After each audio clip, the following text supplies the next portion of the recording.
Иако премиерот Зоран Заев своите профили на социјалните мрежи и официјалниот сајт на владата ги користи за се пофали со средби со потенцијални инвеститори во Македонија, тој реши овие алатки за комуникација со граѓаните да не ги искористи за средбата со Инстаграм кралот на марихуаната Биг Мајк. Одлуката на Заев да не се пофали со оваа средба отвори голем број прашања. Едно од нив е дали премиерот можеби се обидува да сокрие нешто. Прашање зошто јавноста не била информирана, Алфа постави до владата.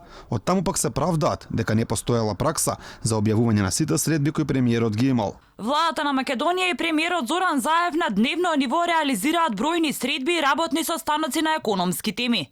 Не постои професионален стандард или пракса за јавно информирање за сите работни средби во владата. Јавноста најверојатно никогаш нема да дознаеше за оваа средба на Заев, доколку Биг Мајк не се пофалеше на социјалните мрежи. Еден од најголемите производители на канабис во светот на Инстаграм напиша дека Македонија ќе се претвори во една европска канабис суперсила. Само што оствари средба со премиерот на Македонија Зоран Заев разговаравме многу за канабисот. Да ви кажам, оваа земја има огромен потенцијал и јас сум возбуден да бидам дел од претворањето на Македонија во една од првите канабис суперсили во Европа. Майкл Страумитис, како што е правилното име на Биг Мајк, својот Инстаграм профил го користи за промоција на придобивките од марихуаната, а за тоа често знае да искористи и убави девојки.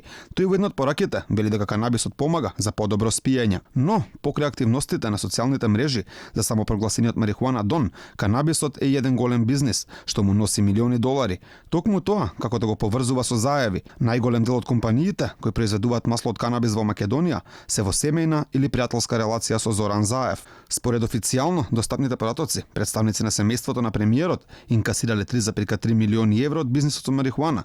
Освен семејството на премиерот, во бизнисот со канабис се влезени Ване Андреев, адвокатот на Заев, кој е дел од сопствеништвото на Канабис One до Струмица. За сериозноста на намерите на Биг Мајк да инвестира во Македонија говори и тоа што покрај средбата со премиерот, тој се сретнал и со министерот за здравство Венко Филипче.